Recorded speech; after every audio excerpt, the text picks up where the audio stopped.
Welcome to REIN, the Real Estate Investor Growth Network with your hostess, Jen Josie. Join like-minded real estate investors and accelerate your business towards greatness. You will hear step-by-step strategies for success, interviews with real estate rock stars, and we will dig deep into past projects where we bear it all, including the good, the bad, and some just plain ugly. So get excited. Here's the bestower of badassery herself, the real Jen Josie. Listener discretion is advised. Hi, and welcome back. I'm Jen Josie, creator of REIN, the Real Estate Investor Growth Network. Whoop, whoop. On today's episode, we have a guest that will be sharing their badassery. But before we begin, here's today's badassery bestowment, my little badass gift to you. Today's topic is professional assessments. If you happen to run your business with your spouse, you should absolutely consider taking professional assessments. When you start a new job, many employers require the employees to complete assessments to learn more about their skills, knowledge, cognitive ability, emotional intelligence, personality, etc. Even though you may feel like you know your spouse better than anyone on this planet, running a business together can bring on new challenges. You and your spouse are taking on completely new roles, and it's always best to defer to the professionals. In the beginning, my husband and I followed the advice of one of our coaches and took the DISC test and the Core Values Index. It exposed our strengths and weaknesses prior to starting our business, so assigning roles was so much easier. Our coach also had us rate each other on personal competencies. While I thought it was obvious my husband, the accountant, was so skilled at organizing our finances, he had never heard me say it. This was a huge boost to his confidence, thus revealing the leadership already inside of him.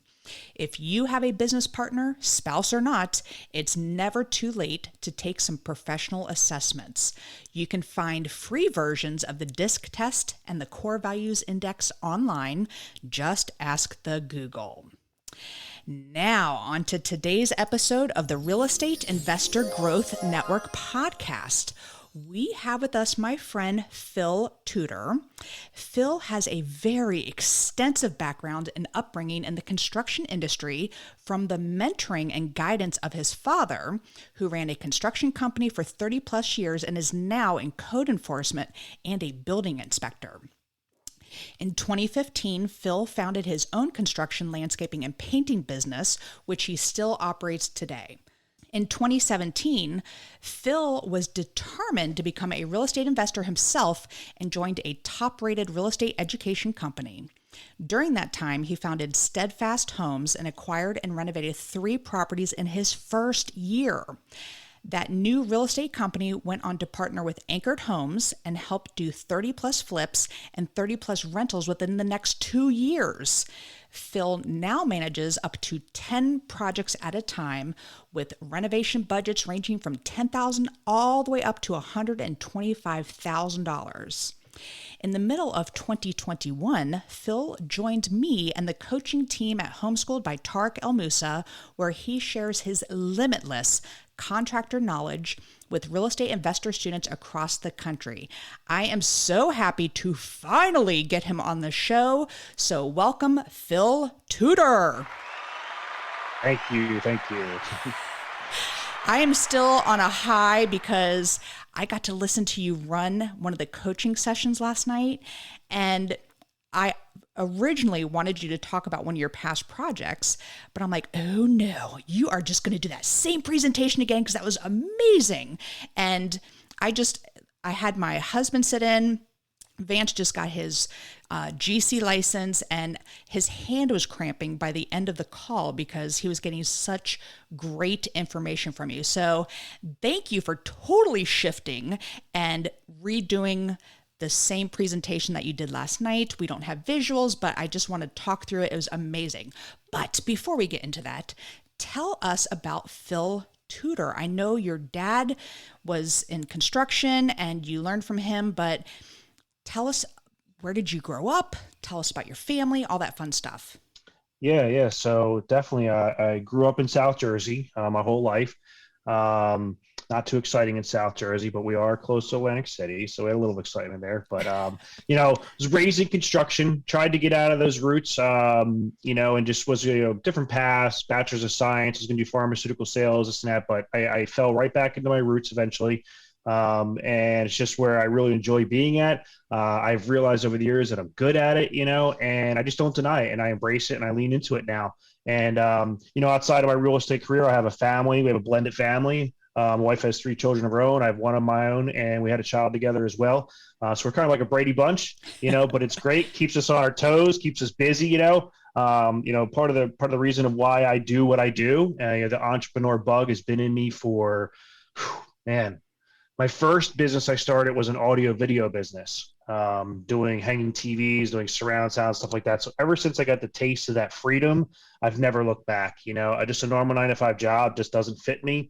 And I continue to grind, So currently I still run a construction and painting company. I dropped the landscaping division. Okay. Still a real estate investor. I'm a real estate coach, and I'm just going at it every day, with, mainly my construction and painting company. We do retail work for residential clients, and it's great, but there's so many opening doors all the time for me, and so many different avenues because of all the networks and the people that I've been able to meet over the years. So I would consider myself super blessed, and, I have a lot more to accomplish. I know that. Well, you and I both took the same education program, which is Fortune Builders. I am very grateful to them for the education they provided Vance and I. And you started in 2017? Yeah, I'd say like 2016, 2017. Yeah, right around there. Okay, because we joined in April of 2017. So, wow, we were right about the same time. We were probably at the same boot camps. Yeah, and as you opened up with, it's pretty crazy when I actually hear other people say it, my accolades over the past few years of investing and what I did in such a short period of time.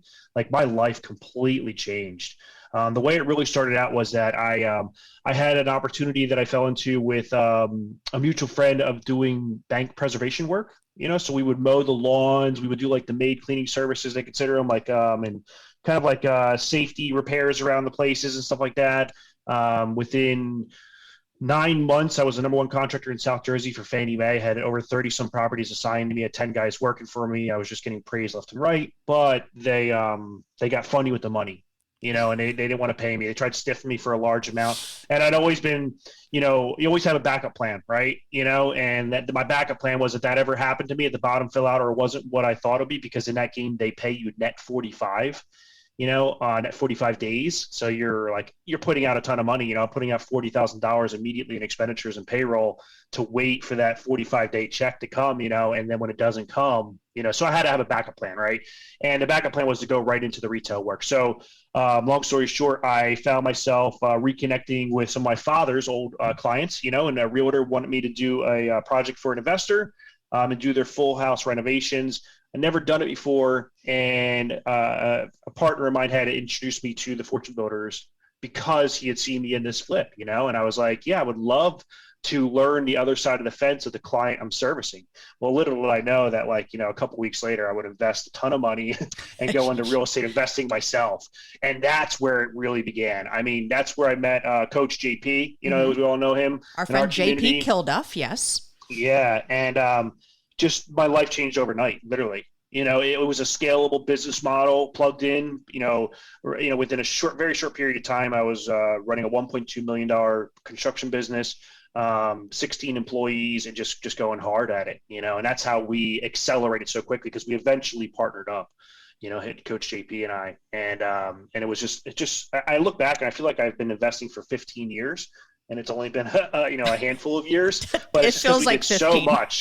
Yeah, we did so much in that short period of time, and I just like last night I was telling you, I share from my heart, I went through a lot, in that process, and ups and downs, bumps and bruises, along the way, just the School of Hard Knocks 101, and I just love to share those stories because they're a part of me, and I try to help people avoid some of those things that I did. Well, I am ready to dive in here. So the presentation that you did last night for the homeschool students was how to successfully manage a project. And I loved it because it was your perspective as the contractor, as the general contractor. And it was so eye-opening to us. My husband just got his GC license, but we're still learning everything. So you gave amazing tips and tricks and everything. But what I loved in the beginning is you set clear expectations. So give us some of the expectations that you set with your contractors. Yeah. So I've started to compartmentalize these clear expectations, right? And like I said last night too, is that these are, there's probably a handful of concepts that will create successful project management, and this is just one of them. So, to highlight, one of the most important ones I do feel is setting clear expectations, which is also good communication, right? And the way I've broken it down is into like a pre-project system and a during project system. Consider it like a checklist of things that you should go through, non-negotiables. And this is the way that I approach it, So, in the beginning, like before I'm starting a project, there's a handful of things that we'll go through. Things that range from like payments, setting a payment schedule, having a contract or an agreement with the contractor, a very detailed scope of work, identifying permitting requirements, utility turn-ons, so I'm not stressing my contractors out, and that's just a handful there of, the things that I will go through in the beginning to really just set the tone of the project. That's what it comes down to, is that my contractor needs clear expectations, and like you said, I'm a contractor myself, whether I'm my own contractor or I'm hiring a contractor, we need clear expectations. We need to understand what we're going into. I'm speaking on behalf of the contractor now of like, what is it that the investor needs me to get done? If you give a contractor free reign to do what he wants to do, most of them are, by the way, are used to that. Right. That's how their business models are. Right. They hire, Aunt Susie, hires them to do a bathroom model or a kitchen model. Right. They really don't know anything about construction, and they're really trusting in the contractor to guide them and walk them through that process. But how many times have you heard stories, where like there's issues, so what it comes down to is, as investors, it's our goal to know enough about their position without being offensive, to be able to set clear expectations and have a fruitful relationship and a smooth project. And the way I like to premise that in your mind is that, like, think about you're a team player. You're working together to help each other. It's not one's talking down to the other or, anything like that. I love using the word we a lot in the projects. What are we going to do about this? It's all about a team play. And I believe investors, whether from the desk or, putting on, going out to the project themselves and meeting the contractor, can really meet them at that level, So when I first started, I was a school teacher for 16 years. Then I was in corporate America. I didn't know much about construction. And just by going through just certain things, whether it's the contractor contract that you go through, setting up the payment schedule, all of these things, you are setting these clear expectations. So I said a couple there. So one of them is, I know you were talking about last night, was keeping the project clean. And what'd you say over and over again about a clean project is? A safe project, which is an efficient project. And yeah. I mean, that's huge. I have walked in and been like, oh, what is happening in here? So, and just like what you're saying, things get lost and all of that. Mm-hmm. So setting up those expectations. So you said, the contractor agreement. What are some of the other things? Contract agreements will have payment schedules. You mentioned scope of work. Explain what a scope of work is. Yeah. So scope of work is really just like what are you doing with the project? What am I doing with this kitchen? What am I doing with the exterior? And you're breaking it down. It's not telling them how to do their job. If you premise yourself or position yourself correctly in a relationship, it's not going to come across as offensive, but it's going to come across as like, this is my role in the relationship to help you, Mr. Contractor, right? You set yourself up that way and position yourself that way. You're going to bring down their defensive walls and they're going to work with you together on that. And that's like, I know we don't have enough time, but like from the beginning, from the rip of when I'm hiring contractors to when I'm doing a project, I am planting seeds on this level of setting clear expectations of how the relationship will go. At the same time, while telling them I'm here to help you as well. All right. I'm not your boss. I'm not going to talk down to you. Yes, at certain times, obviously I make the decisions and I cut the check, but ultimately, like, I encourage their opinion, so, just a little side note there. But, the scope of work is going to lay out that path to success for them, and this is great coming from a contractor, talking as a contractor myself now. Like, when I go in to do retail work for a client per se, and I renovate their bathroom, I charge them a heck of a lot of money because I have to deal with those headaches of figuring out those situations that I'm getting into. Like, what are these details that they want in their bathroom? And it takes time, and time is money when you're on the clock working, right? Rightfully so. So this is how we, as well as investors, save money in the relationship with the contractor, because we're helping them proactively in this area to give them clear details of what it is that we want done in the project. So good. Yeah. Well, this is huge because I talk to students all the time and I tell them how to find contractors and how you want to tell the contractor, I'm doing a lot of the upfront work for you. I just need you to come in and do the labor. I'm going to have the materials delivered. If you don't want to front the money for that, they're not paying any overhead to work with us because they don't have to market themselves, because we are going to pass them from investor to investor in the area. We have a crew that we pass around. They're not dealing with the Karens when you're going and redoing a bathroom out there. And she is like, oh, I want a yellow color on the wall. And she can't decide between buttercup and sunshine. It's like, so so you're taking all that away. It's a vacant property typically that they're working in. So it's a much better environment for that for some contractors that they enjoy doing that and just going in and doing their skill. So I love that you brought that up, because when we provide that, you are also making their job easier for them. So let's now dive into during project systems. What are some systems that you do during a project to keep management of the project flowing smoothly? Well, if you don't mind, I just want to back up to pre-project systems. Oh, yes. We glazed over it real quick, which was two things: was identifying permitting requirements and utilities turn-ons. They might seem simple and they might seem like they're not your job necessarily, but let me tell you, if you're proactive, like one of the things that would really cost you a lot of time and make an unsuccessful project, in my opinion, is idle time, right? The house is sitting. The more the house sits, the more it's costing you in financing on the property, cost of money, and the utilities and taxes and things like that you're paying. So the less the idle time we have, well, utilities turn-ons can create idle time. And also a contractor going to your job site to work and there's power not turned on yet, and then you find out you need a cut card inspection, you got to put the proper paperwork in for the building department, can create a ton of delays that are unnecessary if in advance. And these, let's just set the scenery a little bit better here, is that a pre-construction system here, or pre-project system, is going to be prior to you closing on the property. Right. So what can you do in advance prior to that closing that can help you hit the ground running and help you and your contractor hit the ground running? So that is one of them. Identifying the permitting requirements in advance is because you want to make sure that your contractor's up on top of that. We're going to talk in the next set of system of during project systems of how I recommend you manage that during the project. But getting that conversation going on early on before you even close on the deal, is going to be very helpful for you in the long run, because you're going to want to check on it. But yeah, so, in the during project system, what I have, broken it down to mainly is another handful of things that I like to use during the phase of construction, which is visual aids. I'll do a weekly internal deliverable system. We run a team at Anchored Homes where we would have team meetings and go over especially when you're running multiple projects, absolutely required. You got to track these things and know where you're at, keep a thumb on all your projects. Even if you're running solo though, as an investor, having your own weekly internal deliverable meeting is very valuable to help you keep yourself accountable and on point. Another thing would be weekly walkthroughs on your projects.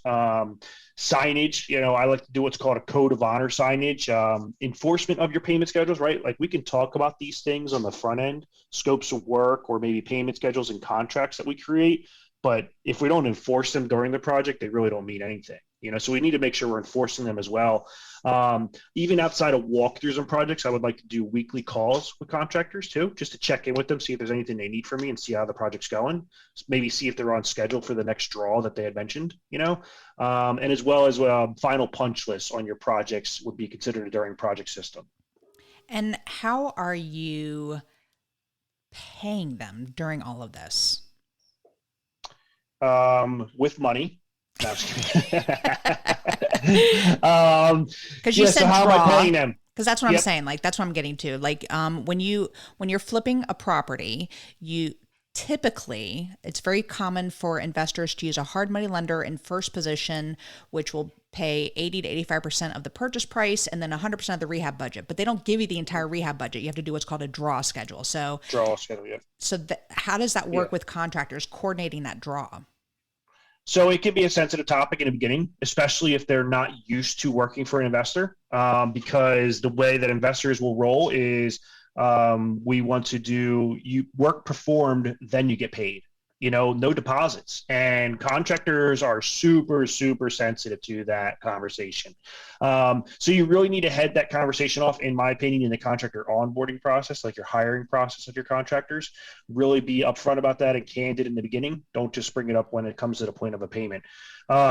So the ways that I would handle it is through the payment schedules, being a little creative. We would front load our demo payments so that we would pay them more than what demo is actually worth. And typically your hard money lenders, if you're dealing with them, they will not let you get out of line with how much money you're spending. They won't let you completely overpay, but they're generally, pretty forgiving with the demo number, and that gets the ball rolling. So to answer your question in a whole is like payment schedules are a series of payments that are dictated by milestones and benchmarks that a contractor will reach on the project.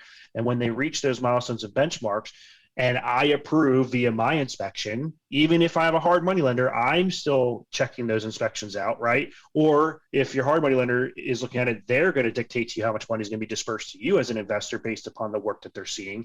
Then the payment will be processed and given to the contractor. And just a high level tip, we'll go into tips later, we can get a little more detail on this, but I pay by electronic payment, that they don't need to meet up with me necessarily. If they're not present during that inspection while I'm there, I can still use technology to my advantage and get them expedited payments, But yeah, payment schedules are very crucial. All these steps we're talking about here are crucial, but payment schedules, the cash flow of a project is super sensitive to successful project management. Right. If you're not figuring that out early on, you're going to be in a lot of sticky situations with your contractors where they're running out of money and saying, I need more money. They might not continue work because you're not able to give them money and your hands are tied. You don't have extra capital, or, there's just a lot of bad scenarios that can arise. So I take the time to, now that I'm experienced as an experienced investor and knowing construction, I take the time to give the framework of what I recommend. And then I invite the contractor to give me their opinion on it.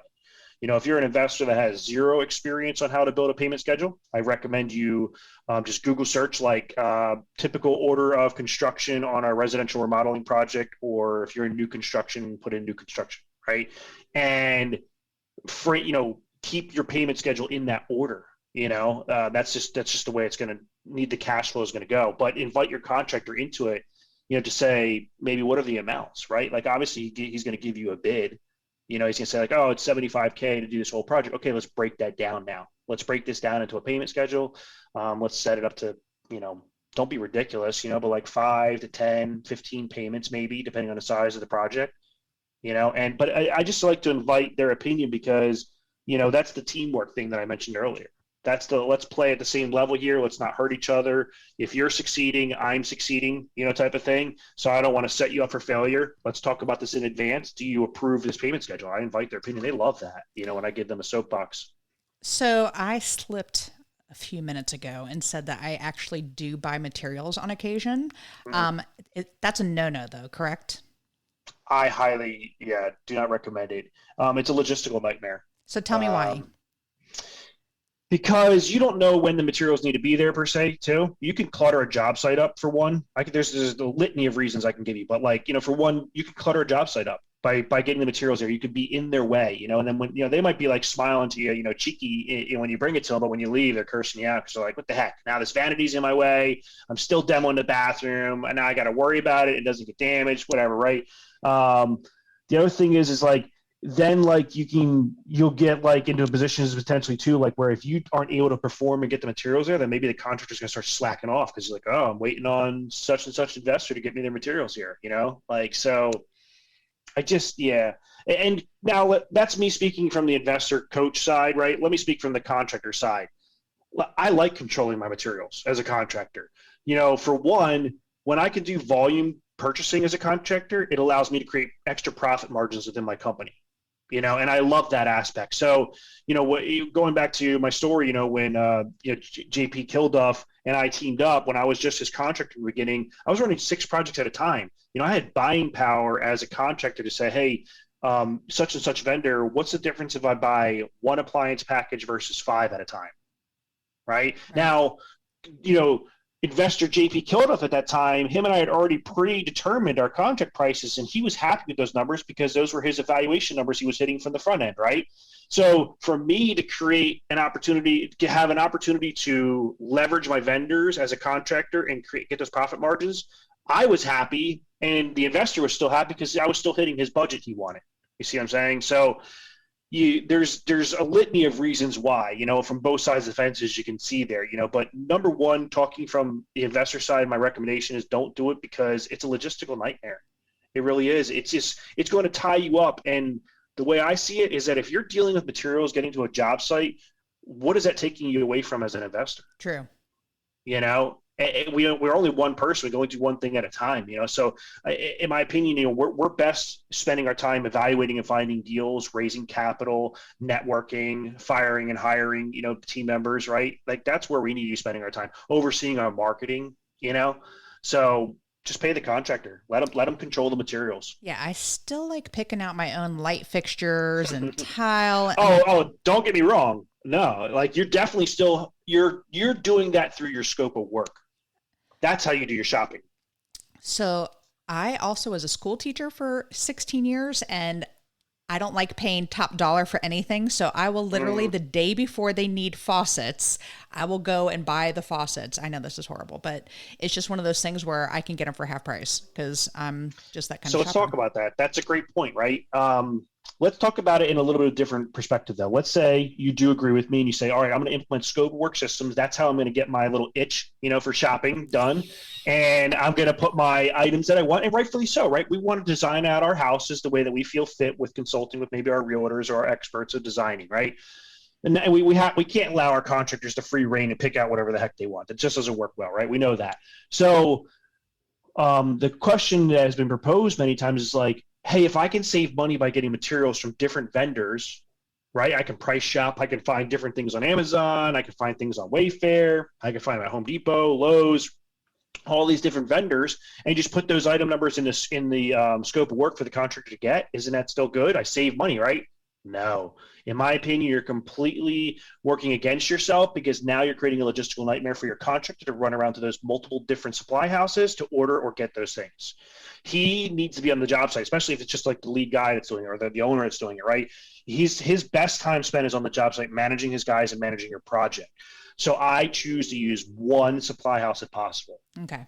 If I choose to get outside that, maybe there's specific finishes that you want on your project, I will take that out of the scope work or the bidding process and say, I am assuming responsibility of these specific items here, and let me know when you need them, and I'll have them delivered to the job site. Well, that makes me feel better because, like pendant lights, I'm not going to trust. His name is Billy. Shout out to Billy, but I don't trust Billy to pick out my pendant lights or, even if I put the model numbers in there, if I can go and see it, and I know it just causes. Well, you can do that is what I'm saying, right? Like, so you can, as an investor, still walk through your Home Depots or your lighting stores or whatever. Like I said, I still recommend you try to keep it to one box store, maybe 2 box stores for them, because it's a lot logistically easier for them to deal with 1 or 2 versus 17 or whatever.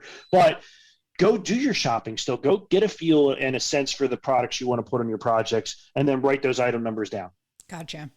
You can still do that, is what I'm saying. And then honestly, where I came from was like, if you can imagine, an investment company on steroids where you're doing 10 projects at the same time, all in the same price point, all in the same ARV, right? You're duplicating your systems. You're duplicating your finishes. So it's like, I would have scopes of work where the trend would last for 12 months. Right. All those finishes were still trending for those 12 months while I was listing and selling property. So I didn't have to change them. I just, I had one master scope of work that I would just kind of rinse and repeat and just, modify to each project's specific details. Definitely. I love your perspective on that, because that did truly help me, with decisions and doing all that. And yes, because it's the fun part for the ladies, I guess, and some of the guys, they love doing that. So it's, Yeah. but I appreciate your perspective. So we're talking about payments and things like that, and the setting expectations. One of the most important forms that we use regularly is called a lien waiver.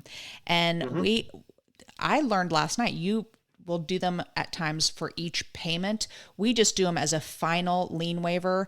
And what it does is it's just a statement that says all materials, all services have been completed and paid in full. The contractor signs it. This is the property it was, and then we give them their final check. And I have to tell you, this saved our ass on a project one time where there's a window guy and we had never used him before. He was vetted by someone else who we probably shouldn't have trusted.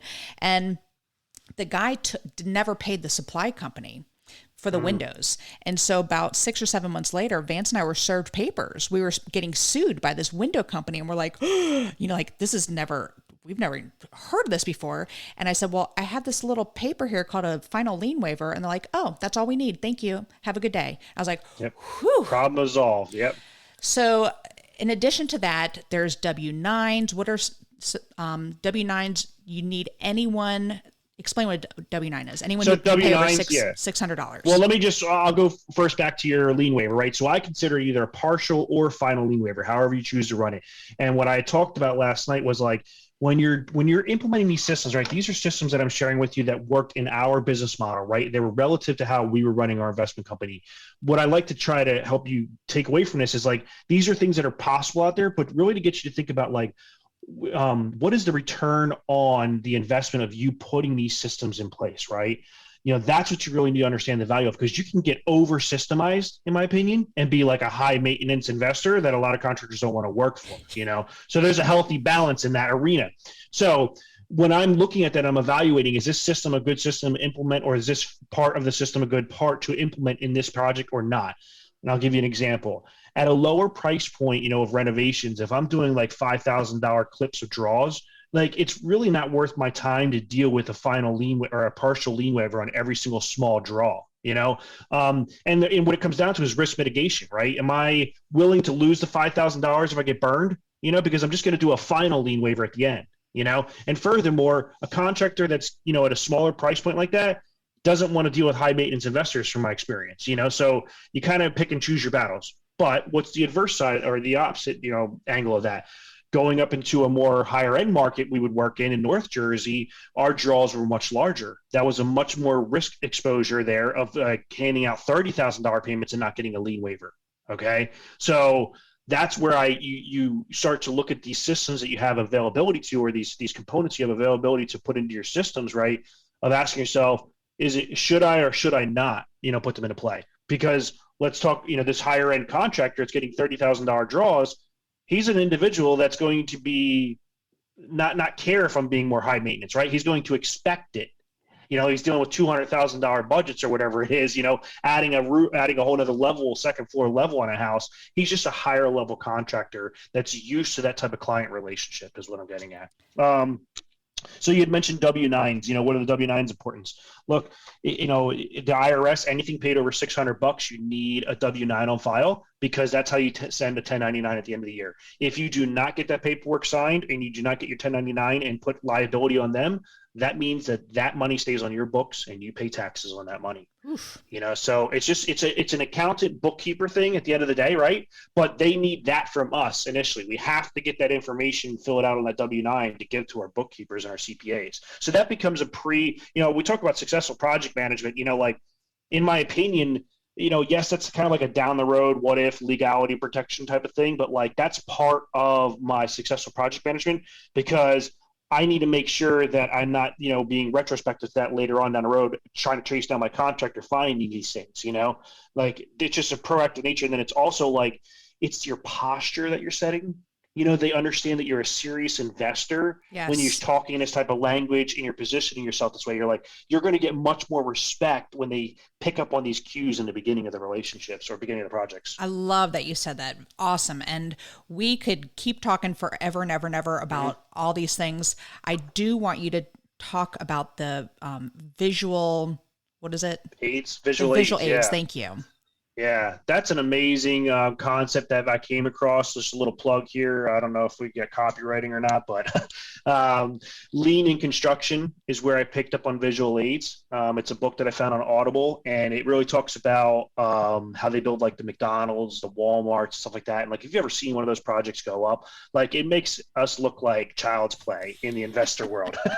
Like they are like, boom, they hit it. Machines. They are running. Yes. They're well-oiled machines, and they get from start to finish so dang quick, and it's because they understand the time is money thing. They understand it too. They understand it to the highest level in construction, right? So I decided to get in this book, and it's a deep book. You'll fall asleep probably 16 times while reading it, but like I took some takeaways from that, which was like visual aids, and they talk about this.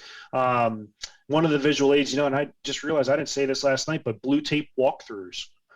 Blue tape walkthroughs, what they are is they call them hotspots, and you just instruct your contractor in the beginning to say, hey, look, if you ever come across a piece of blue tape on something in the project, that means that there's an issue here, and I need you to take a look at it. Yep. So it just cuts down on a bunch of chitter chatter communication and back and forth and this and that, and it's called a blue tape walkthrough, and your contractor is just cued to that blue tape, and he figures it out on his own with his own common sense of what's going on here. If he can't figure it out, you just tell him to call you. I have rolls of blue tape in the trunk of my car. Yeah. Well, it comes from the painting world, but you can use it in construction, absolutely. So, so visual aids, there's so many different ones. Like my scope of works, I love to post them inside the project. I mentioned earlier too, if I didn't mention it, but pre-project systems is to have a pre-construction meeting. Right? You want to set the path, the clear expectation, just kind of finalize between you and the GC or the head guy on that project of what's going to go on with this project, how we're going to attack it, the timelines to it, all that stuff, right? Well, you're supplying him with the scope of work, right? But do we have any idea if he's supplying it to his subcontractors or if he's just supplying it to his employees? We don't. So what I love to do is create an opportunity for anybody on that job site to see that same scope of work by just posting it on the job site. Well, talk about the vanities, because that was like, ooh, that's high level. So vanities, right? So a typical scenario in an investment project is that let's say like double wall vanities, for instance, like you got to order them. They take time to come in. Well, while we're waiting for that vanity to come in, your electricians and your plumbers are usually in there roughing in the electrical and the plumbing. Well, if they don't have specs on those vanities, they're going to kind of guess where those things are going to need to go, and that's going to create a little bit of havoc. So, the perfect world scenario from like a retail contractor perspective would be that I don't start my project until the vanity's there on site. Because literally when the vanity's there, I'm measuring the back of it, checking the openings, and finding out where I want to place my plumbing fixtures at, my plumbing lines and my electrical outlets at. So what I recommend you do is when you're building your scope of work is to get the specifications from the vendor you're promoting the vanity from and print them out and put them on the projects. Put them in your scope of work as well and post them right in the bathrooms and everything, This is huge because I will not put vanities in a property. I will not order anything because I've had an entire house full of custom cabinets stolen, and it hurt really, really bad. So I don't want to put the materials in the house until it's necessary, but just printing off the specifications, because what if they put the sinks too close together and you want a drawer, you want a drawer for your hair dryers, for example. Or you walk in the project and they're cutting the back of your vanity to modify where the plumbing lines landed. Exactly. So I'll do the same thing with kitchen layouts too. I like to play in that realm. I do have experience, but if you can ask your contractor, like typically, right, like even if you don't know anything about construction, I would say that your contractor and you are discussing kitchen layout, right? You're coming up with a design. So he should have access to whatever manufacturer he's getting the cabinets for you from, if he's doing a material and labor bid, right, is to give you the layout of the kitchen, right? Get the layouts. There's usually like a 3D layout, a 2D layout, and an elevation shot, they call it. The elevation shot is very similar to what we're talking about with the vanity specs. Right. And I don't want to see it like we're going behind our contractor, but I would post those things in the kitchen for the other subs to see. I'm just not going to assume that my contractor is doing these things. I'm going to, and what the goal is that eventually is that your contractor is probably going to learn from your little, high level nuances that you're doing. And he's probably going to implement them in the future and appreciate them because they add value. All right. So we did pre-project systems. What else for during project systems? Have we hit all of them? Those are the main ones. I would say, Like, let's talk really quick all about right, punch lists. punch list. Yeah. So punch list and code of honor signage. I know weekly internal deliverables is one that I talked about too. That's a high level thing. It doesn't necessarily pertain to everybody, but yeah. So code of honor and final punch lists are really good. Like, so code of honor is like our 10 commandments. And it's like a rules poster sign that we post on a job site. These are the non-negotiable rules, like no drugs and alcohol on the job sites. No loud music playing. Disturbing the neighbors, types of stuff. Right. I added for smoking, every cigarette butt I find on site, I'm charging them $10 for. So whatever what you want it to be, right? These are your rules. This is your project, and what the goal is it's a part of a visual aid, right? It's just I highlight this one because it's so cool, and you post it on the job because like you can tell the GC that you're hiring, these are my rules and how I choose to conduct business. This is even in my contract and how I choose to conduct business. But is he going outside of that meeting with you or outside of that contract to explain that to all of his subs and all of his subs employees too? Probably not. So why don't we be proactive and just post a general set of rules that we liked and how do we want to run our project so that everybody that steps foot on that project can see those same rules too, And another important one on there, talking about my cabinets that were stolen, is to make sure whoever is the last one on the property, make sure all windows, all doors are locked, everything's secured. If you want to leave any equipment there, you're leaving it at your own risk. But we put that on our code of conduct as well. And we have no fighting, by the way. And why did I have to add that? Because I had a fight break out one time and cops showed up at our property to break up this fight. So yeah. We all know what happens. I mean, I've had a guy, guys overdose on the job site, so like it can be extreme. Yeah. Thankfully they didn't die, but still. You don't know who's coming into your property, right? That's the biggest takeaway. You're hiring the GC, and the GC is a representative of everybody else that follows behind him to work on your project. You can't put an expectation on a general contractor that he even knows what everybody else is going to do. We don't. So this is the setting of the parameters around your project and how you try to be proactive about it and try to avoid these things. Yes. You're not ever going to 100% avoid all these pitfalls and snares, but you can do a dang good job by a lot of these tips that we're sharing here. You had mentioned final punch lists. Yes. The way that this ties into payment schedules, and the way that I would structure my payment schedules is that it's like the contractors chasing the carrot, type of concept. Their profits, the main bulk of their profits is in the final payment. So this is when you have a very good opportunity to leverage your final punch list, because if you pay, I don't know, I'm sure people listening, they paid contractors in advance and never got their punch list done, or you're chasing them. Like, let's say like your final payment, $10,000, and he's crying for money and you haven't had time to do your final punch list walkthrough. And you're like, I'll give you $9,000 and we'll just hold $1,000 for you to come back. Does that really incentivize him at the end of the day? No, he's down to the next $75,000, $100,000 renovation project and he doesn't care about your $1,000. So leverage them before that final chunk payment. You need to do a final punch list walkthrough. And this is like, not just visual stuff, right? We all tend to, get magnetized to like just visual, like, oh, I see there's a dent in the wall. Right. I'm talking like test your dishwashers, flush your toilets, open all of your doors, run that house through a rigorous test with your contractor when you're walking through, and come up with a final punch list that both of you agree upon. That's within the scope of what he was hired to do, right? And it's that list being completed is contingent upon his payment. That's how he gets paid. Well, this has been amazing. I am so appreciative. I did a badassery bestowment at the beginning of the call, the podcast recording, excuse me. And how about you give us a badassery bestowment and give us some tips and tricks? Yeah, for sure. I would love to. So I have a bunch of little tips and tricks that I would love to share with you. Let me just pull up. And by the way, you mentioned here. Donuts and coffee. I do donuts a lot. I live down the street from a Krispy Kreme. And so I'm like, hey guys. And they're like, yay, Krispy Kremes. Yeah, for sure. I save those to the end of the tips and tricks because they're my favorites. Those are like the more like, just be human, let's be, like we can be bosses and a little bit of a friend at the same time, showing people that we care for them is like a huge influencing factor on, how much people will go to bat for you behind your back, you know? So we talked about visual aids. That's some of my tips and tricks, you know, using those to your advantages. Dry erase boards on projects, right? Great tool. Put a dry erase board up and leave them some notes, you know, leave them like some positive notes like, hey, you guys, you're kicking butt. I really appreciate it. Thank you. You can even leave like some completion goals and some deadlines that you might have on your end, you know? Some other things would be like efficient inspection scheduling. This is a big one. Remember I told you in the beginning is identifying permitting requirements so that you know what's going on here. One of the biggest delays that you can see in a project is waiting for inspections. So the way that I would handle that is I would have weekly calls with my contractors. I would ask them, how are we doing on our deadlines? How are you doing on your milestones and benchmarks? What's the next payment you're looking for, right?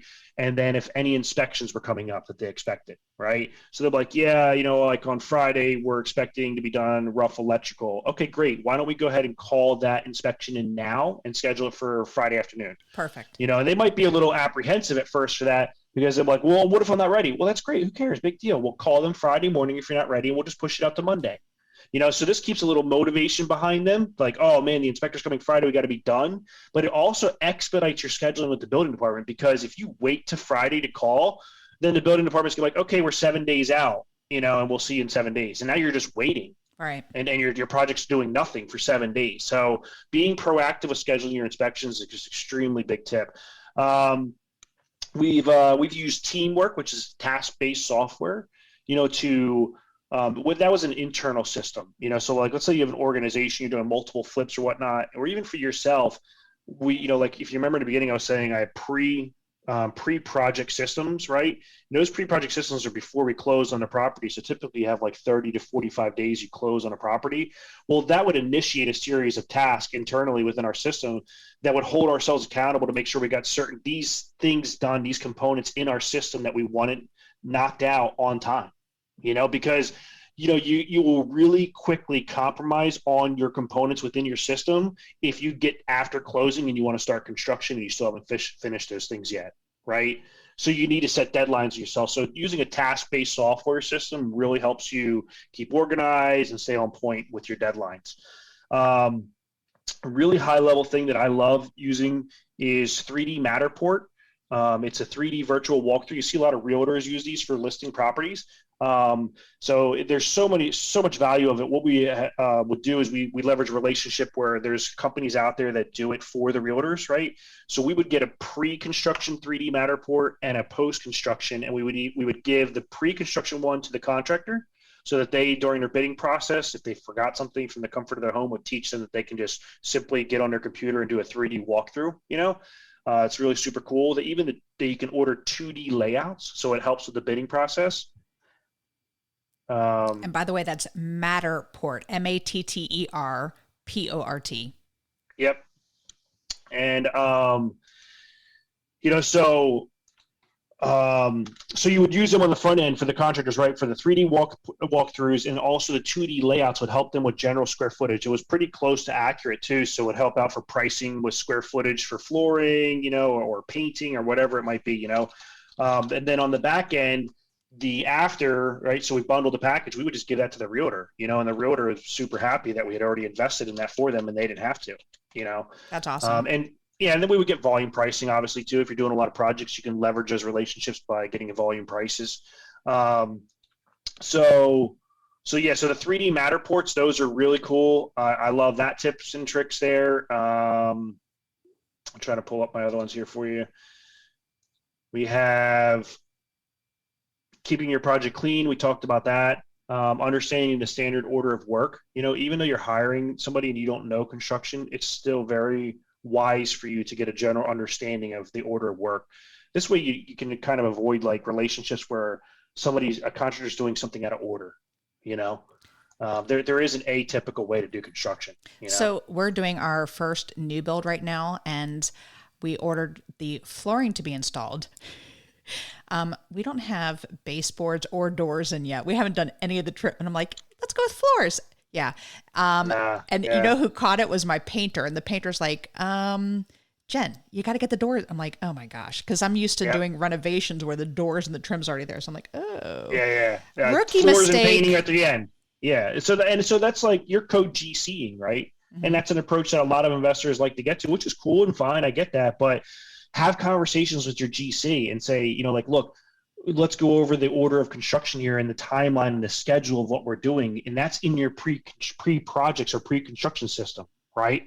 So talking about that in advance is going to help you so that you're not setting them up for failure, So, Right. but if you simply like Google search it, you can find a typical order of construction, because there is a right and a wrong way to do things. And it can create a lot of headaches. We totally have a checklist that, but we're just not paying attention to it. I'm just jumping the gun. So give me one more awesome tip, and then we got to get to the second part of the podcast here. Well, you had already said it earlier, it's being real, like bringing donuts and coffee from time to time to the project. Like that goes so far. I even do this with my vendors, and the relationships I have with like at Home Depot and stuff. I bring donuts and coffee from time to time, and they love you for it. It just shows you that you care for them, and it's not just a transactional relationship. If it's hot out during the summer, I'd always keep a cooler on me with stocked full of fresh ice and fresh waters. And I'm giving them out to people on the projects. Like these can be the employees of the subcontractors. I don't even know who they are. And I'm coming out giving them waters, that's going to go a long way for you. So that's one of my favorite ones. I got to share this one too, though. Yes. Having a job site camera. It's a great technology has advanced now to the point where you could do 4G, 5G, cell tower based camera systems on your projects. This raises the level of accountability so high because even if you're not watching the camera, they think you're watching the camera, Yeah. And so, you talked about the Ring one last night. I use trail correct. cams. Yeah. So ever since we had all those cabinets stolen, and then a different project, we had all the tile stolen at one point. So we put up trail cams, but ours just takes pictures. So you're talking about the Ring. It does video. It's a video camera. Yeah. That's what Vance and I were like, oh, we are going to need to start getting some of those. Yeah. My only concern, because they're bright orange, so it's really obvious it's a camera. Can they just knock it down? No, put them up high. Okay. Get your contractor with a ladder to put it up high on a tree or something at the project. Yeah. All right. Yeah, for sure. Awesome. Yep. Those are some great tips. I appreciate it. And I want you to plug really, really quick because you have your South Jersey Real Estate Investor Network and you run it with Coach JP, correct? Up until this year, yeah, he's moving down to Florida, so I'm not he's not able to continue with it, but yeah. It's a great local group. We were told early on that to join meetup groups, as investors when we were studying this process. And when we, Coach JP actually, when he came back to his mentor, his coach at the time, and he said, I can't find a local meetup group. He said, great, start one yourself. So that's how we evolved. That's how we became. We just created a culture ourselves, and it's a great sharing culture, and this year I'm super excited because we are I am expanding the availability. Like we wanted to keep it a close-knit culture, with just South Jerseyans only. But as, for coaching for my first year now, with the homeschooled, network and people, I just see there's such a need nationwide that I'm opening up that availability now. So, we have a website, sjrein.com, and you get a lot of the details about our group there. And how you can plug in. So my goal is this year to do workshop classes, like every last Saturday of the month. We do about 9 months out of a year. The holidays we usually take off. So it's going to be virtual as well as live. So anybody across the nation can plug in and check it out, and the website will give you the details. Well, I said in your bio that you share your limitless contractor knowledge, and this is just another vehicle for you to share that with people across the nation. So check it out, people. Again, it stands for South Jersey Real Estate Investor Network. So it's sjrein.com. Make sure you go by and you can see a lot more content that Phil puts out because clearly we could talk for hours about this. So the second half of the podcast is what makes Phil Tudor a badass, which clearly you are. And I use the acronym BADASS, and the first letter is B for book. What is a book that's made a huge difference in your life? So that one's very easy for me to identify. It's Dale Carnegie, How to Win Friends and Influence People. I've been coined now in the local community as Mr. Dale Carnegie, but I hands down, you have to read this book. This is, so we had book reading clubs within our organization as we were building, and we made it a staple for personal growth within the organization. And this was the fundamental first book that anybody would have to read. I've implemented it in my own construction company too, as well, for book reading assignments. And it will impact you positively in multiple areas of your life, not just real estate investing, and what it comes down to is its communication skills. And it teaches us. Yeah, it's a classic. It's been, it's foolproof. It's still standing, still applies to this new age. They've even done a new version of it. Like you can find it on Audible for the digital age, because there is some new dynamics we have to deal with, like emailing and, texting and stuff like that. But yeah, it just has so much value and knowledge in there. It absolutely impacted my life and my communications across the board on everything. That's awesome. Agreed. 1,000%. All right. The first A in badass is advice. What's the best piece of advice you've ever received? The best piece of advice I ever received was from my real estate attorney. And he said, like what it came down to, I'll give you the long first. Did you pay for this advice? Since this was your attorney, did you pay for it? I did not actually. Okay. It was free advice, so excellent. Yeah, it was free. He said that basically like contracts are great and all, but just a hint of litigation will cost you money. So his biggest takeaway that he shared with me is like, know who you're getting in business with first, right? That's the key to successful relationships in business, because, enforcing a contract is an egregious thing to do. And it costs you money. Yeah, you can countersue for your litigation costs and all that, but like what's happening when you're dealing with a court case, when you're at court? You're not on your project checking it out, right? You're not marketing for your next deal. So it's a distraction and it costs you money and time. So the biggest takeaway that I ever got and the best piece of advice I ever got was like, know who you're getting into business with, be very good on your hiring processes and your vetting processes. Awesome. Very good advice. All right. The D in badass is drive. What drives Phil to be successful?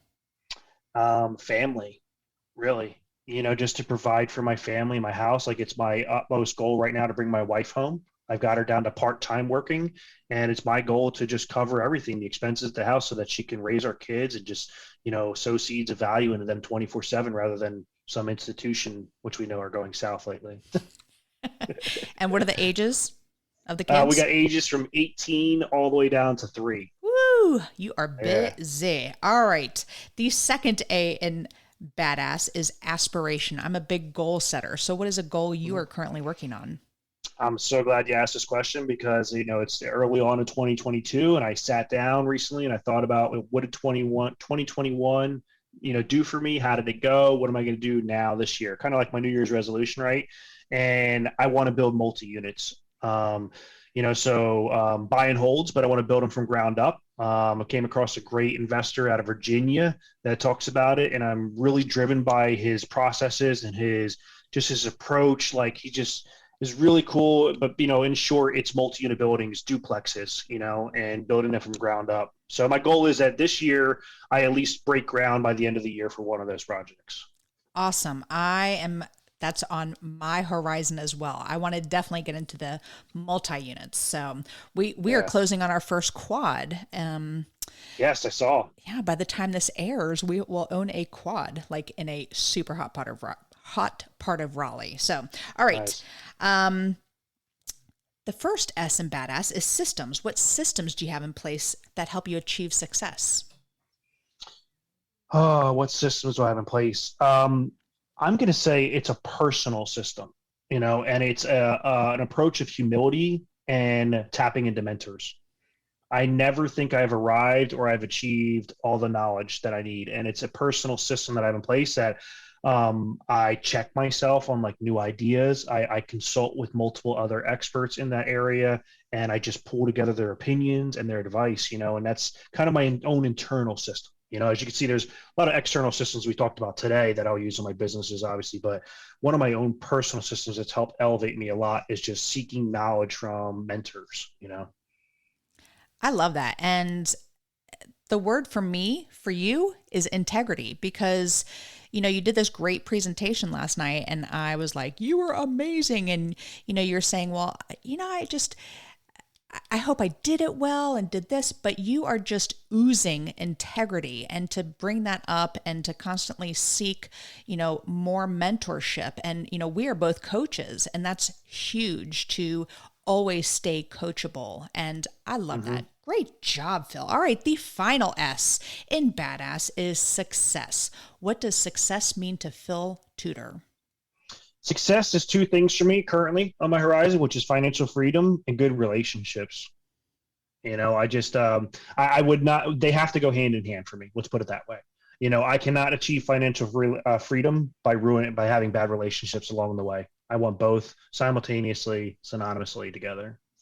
Well, I have no doubt that you are going to have mountains and mountains of success, because I'm so impressed with you. I'm so lucky to work with someone like you with all of the knowledge that you have. I love to text you and say, what are you paying for plumbers these days? My gosh, that was my gripe at the beginning of this call, but we just found a great plumber. So, but, I lean on you for advice on things, and I do truly appreciate that. Thank you very much. And one more time, we haven't even said this, but how can people find you online? So they can find me at sjrein.com. That's my real estate side. And you can also see me from my construction perspective, which is steadfastunited.com. We're also on Facebook with those businesses too. And what about social media? Are you on social media? Yeah, just, all the general ones, but mainly Facebook is our highlight. Yeah. All right. Well, awesome. Thank you. I appreciate you finally coming on the show. It's taken several months, by the way. Yes. So thank you. And that is all. Thanks for listening, and we will catch you on the next episode. Now go out there and share your badassery. And don't forget, make it a great day. Take care. Bye-bye. Whoop, whoop. Thank you for listening to REIN, the Real Estate Investor Growth Network. Be sure to subscribe on your favorite podcasting platform so you never miss an episode. If you need more badassery, you can follow Jen Josie by visiting therealjenjosie.com or become a member of REIN by registering on REINmastermind.com.